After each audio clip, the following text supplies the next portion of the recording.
Dave Mustaine showed up drunk, smashed a custom guitar, and blew up $1 million deal. Tom Araya watched it all happen, and never forgot. From backstage tension to decades of silence, Araya has quietly kept his distance. But why? What did he see that made him, and so many others, refuse to work with Mustaine again? This isn't just old drama. It's a story of rage, betrayal, and a meltdown that changed thrash metal forever. And only now are the real details finally coming to light. Let's discover. Thrash royalty, how Slayer and Megadeth changed metal forever. In the world of metal, few figures are as respected as Tom Araya, or as divisive as Dave Mustaine. One helped build Slayer, a band whose music has been described as pure controlled chaos. The other, after being kicked out of Metallica, turned rejection into rage and founded Megadeth, a band built to be faster, louder, and more technical than anything else on the scene. But what happens when these two worlds collide? Why did so many rockers, Araya included, choose to distance themselves from Mustaine? And what exactly happened that made even some of metal's most intense personalities say, "I'm not working with that guy"? Slayer began in Huntington Park, California, in 1981. It wasn't a band built in garages for fun. It was born in a scene filled with raw energy, distortion, and the kind of sound that parents hated and teenagers worshipped. At the core of Slayer's identity was Tom Araya. He was more than the frontman, he was the calm eye at the center of a violent sonic storm. As the band's bassist and vocalist, Araya brought a thunderous presence to the stage. His bass lines were aggressive but controlled. His vocals weren't just screams, they were declarations. And while his bandmates, like Jeff Hanneman and Kerry King, shredded through fast, technical guitar riffs, Araya gave Slayer a backbone. Offstage, he was surprisingly grounded. He even worked as a respiratory therapist during Slayer's early years, treating patients during the day and playing packed clubs at night. That balance made him one of the more composed figures in a genre known for extremes. Around the same time, in another corner of California, a very different story was unfolding. Dave Mustaine, a gifted but volatile guitarist, had just been fired from Metallica. He didn't take it well.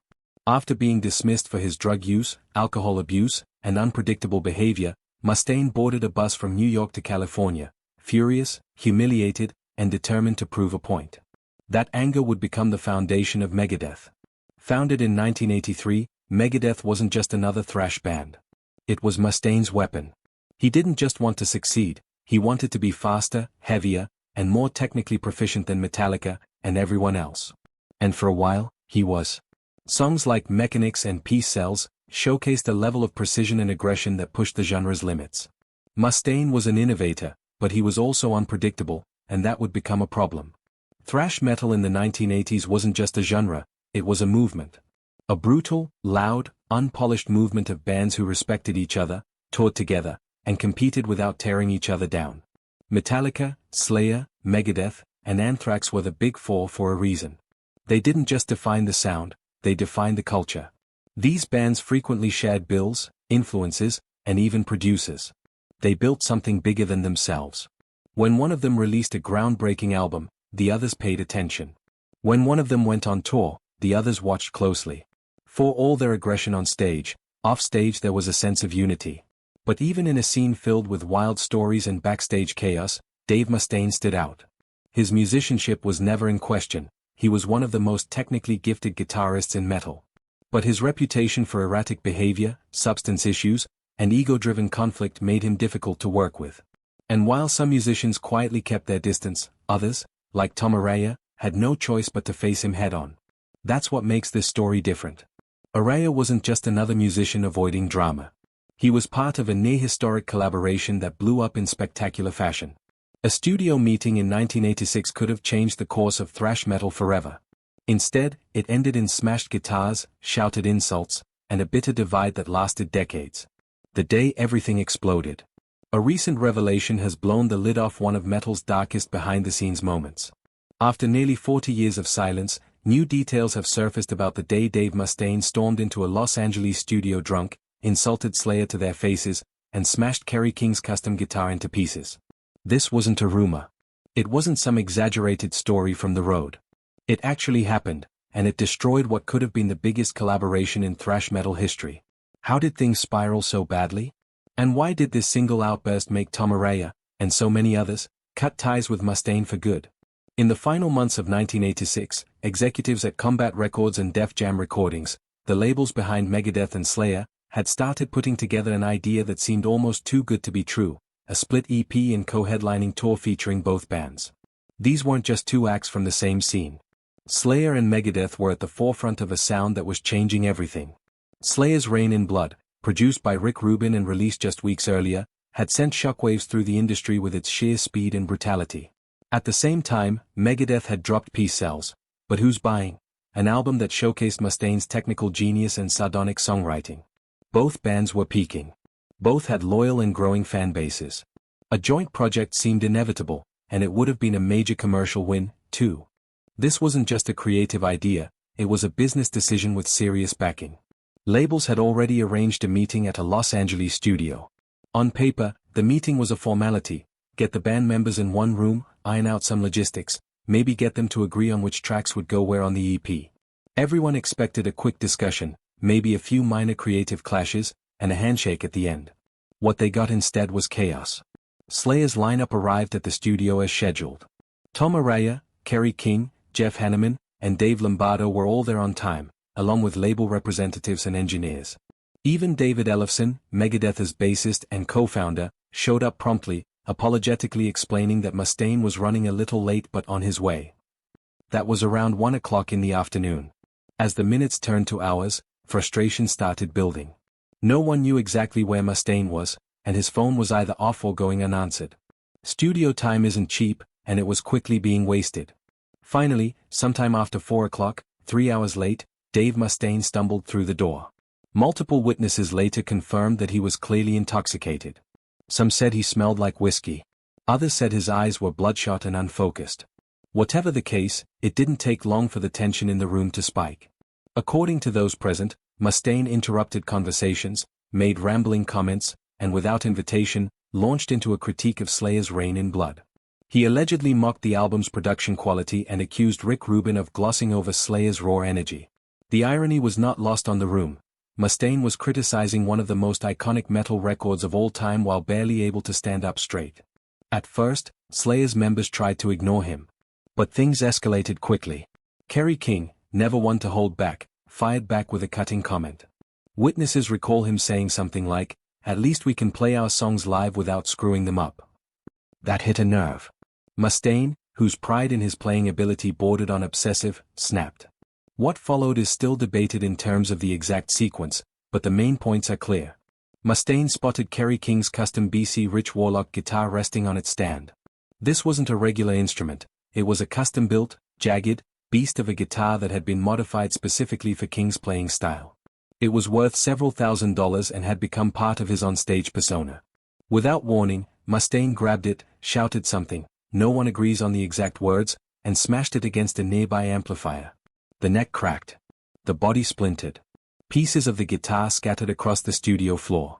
For a moment, the room fell dead silent. The only sounds were the soft thuds of the broken guitar hitting the floor. And then everything exploded. Kerry King lunged at Mustaine, but Dave Lombardo and Jeff Hanneman stepped in to hold him back. Tom Araya, often the most measured presence in Slayer, got between them and tried to calm the situation. Ellefson stood frozen, clearly mortified. The label representatives quickly took control. Within minutes, the meeting was called off, and Mustaine was escorted out. What was supposed to be the launch of a creative partnership turned into a disaster that would echo for decades. The fallout was immediate. The joint EP? Cancelled. The co-headlining tour? Cancelled. Any future collaboration between Slayer and Megadeth was off the table. But it didn't stop there. Def Jam and Combat Records both suffered losses from the collapsed project. Lost studio time, lost momentum, and most importantly, lost trust. Industry insiders later estimated that the failed collaboration cost somewhere between $2 and $3 million in potential revenue, massive for the 1980s metal scene. Rick Rubin, the producer behind Rain in Blood and one of the biggest names in music production, reportedly swore he'd never work with Mustaine again. Other bands in the thrash scene began taking notice. Megadeth's reputation, already shaky due to Mustaine's past with Metallica, took another hit. Promoters grew wary. Some began requiring deposits or extra guarantees before booking Megadeth. Word spread fast. Working with Mustaine meant risking the show, the deal, or your gear. For Slayer, the incident reinforced what they already suspected. While they respected Mustaine's talent, they now saw him as unstable. Tom Araya would later recount the story in a now famous interview, saying, "It wasn't even about the guitar. It was the disrespect, to Kerry, to all of us, to the people who set up that meeting. That's what couldn't be fixed." His words weren't angry. They were disappointed. And in many ways, that disappointment says more than any insult ever could. The incident created a rift not just between Slayer and Megadeth, but within the wider thrash community. When the Clash of the Titans tour came around in the early 1990s, a massive event featuring Anthrax, Slayer, and Megadeth, Slayer and Megadeth shared the stage, but not much else. Backstage, they kept their distance. Publicly, they downplayed the friction, but insiders knew the truth: the wounds from 1986 had never fully healed. Even now, nearly 40 years later, the studio confrontation remains one of the most infamous behind-the-scenes blow-ups in heavy metal history. And thanks to recent interviews and resurfaced accounts from people who were there, we're finally getting a clearer picture of what really happened that day, and why Tom Araya, along with so many others, made the decision to never fully trust Dave Mustaine again. Tom Araya's perspective, candid insights. In the world of thrash metal, Tom Araya has always stood apart, not just for his voice or stage presence, but for his quiet, measured control in an environment full of chaos. While his bandmates in Slayer thrashed their instruments with furious intensity and other frontmen of the genre spun in and out of controversy, Araya remained largely above the noise. He rarely courted drama. He wasn't interested in clashing egos or throwing verbal punches in interviews. So when someone like Tom Araya finally speaks up, especially about another major figure like Dave Mustaine, it carries weight. Why did Araya, a man respected for his calm and professionalism, publicly say he felt the need to keep his guard up around Mustaine? And what exactly did he witness behind the scenes that most fans never saw? In interviews over the past 2 decades, Araya has offered only fragments of commentary about Mustaine, choosing his words carefully. But even those fragments reveal a consistent thread. He doesn't trash talk. He doesn't make sweeping accusations. Instead, he points out a pattern. One of his most telling quotes came during a backstage interview at a European festival in the mid-2000s. When asked about his relationship with Mustaine and the possibility of working with him again, Araya replied with a smile that didn't quite reach his eyes, "He comes across as a nice guy, but I always keep my guard up around him." That line stuck. It wasn't a dramatic outburst. It was something colder, an honest admission of distrust from someone who rarely lets his emotions show in public. And that wasn't an isolated moment.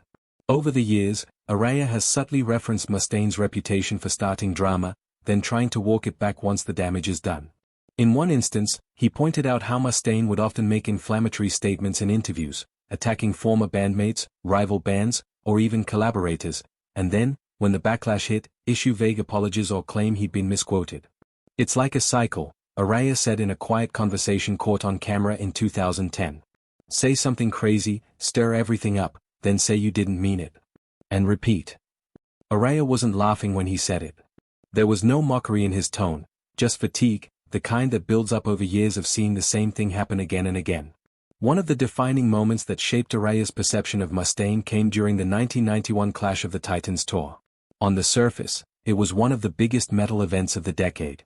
The North American leg featured Slayer, Megadeth, Anthrax, and Alice in Chains, all performing to packed venues filled with thousands of die-hard fans.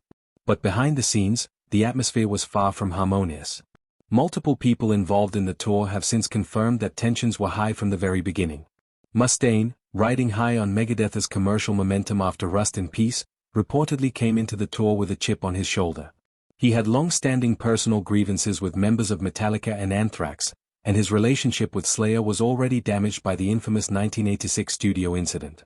Even so, everyone involved tried to maintain professionalism, for the sake of the fans, the tour, and the business. But it didn't take long for cracks to show. Araya later recounted how interactions with Mustaine during that tour were consistently awkward. At one show, Mustaine reportedly made a backstage comment about Slayer always sounding the same, and implied they were coasting on image rather than evolving musically. It wasn't a direct confrontation, but word got back to Araya and the rest of Slayer's crew.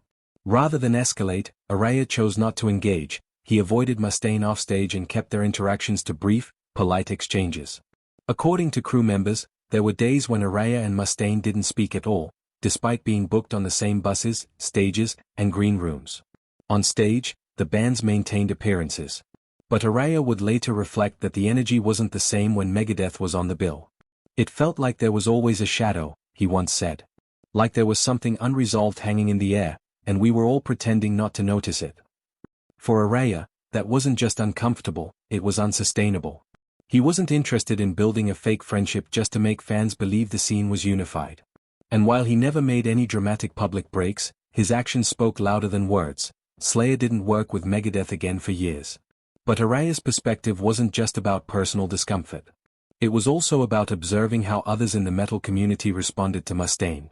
In interviews over the years, Araya has hinted at conversations with other bands that quietly turned down opportunities to tour or collaborate with Megadeth, not because of the music, but because of the instability they associated with Mustaine. People notice things, he said. They remember how you treat others, how you handle pressure, how you show up, or don't show up. This sentiment echoed something many in the industry have said off the record. Working with Mustaine can be high reward, but also high risk. He brings talent, technical skill, and name recognition. But he also brings unpredictability. And for professionals like Araya, that kind of volatility simply isn't worth the stress. Interestingly, Araya has never denied Mustaine's musical genius. In fact, he's praised it on more than one occasion, calling him one of the most driven guitarists I've ever seen. But the praise always comes with a qualifier. In a 2018 interview, when asked directly if he respected Mustaine, Araya paused, then said, "I respect his work. I respect his journey. But respect doesn't always mean trust." That distinction matters. It shows that Araya can separate art from artist, but that doesn't mean he wants to work with someone who makes the process harder than it needs to be. Even decades after the height of their professional overlap, Araya's stance remains consistent. In private moments, he's reportedly told friends and collaborators that he harbors no ill will toward Mustaine, but that he's not someone I'd go out of my way to see. That's a polite way of saying the relationship, whatever it once was or could have been, is done. Not in anger, but in quiet finality. Why does this matter now? Because as more and more fans revisit the history of thrash metal and try to understand the dynamics between its founding figures, Araya's perspective offers a rare glimpse into the behind-the-scenes reality. He's not the loudest voice. He's not writing memoirs filled with rage or going on rants in interviews. But his words, when they come, reveal a lot. They tell us what kind of behavior is remembered, even after decades. They show us how professionalism isn't just about showing up, it's about being someone people want to work with. And maybe most importantly, Araya reminds us that in a genre known for chaos, sometimes the most powerful statement is to quietly walk away from the noise. Thanks for watching. If you enjoyed this, don't forget to like, comment, and subscribe. Click the next video for more exciting content.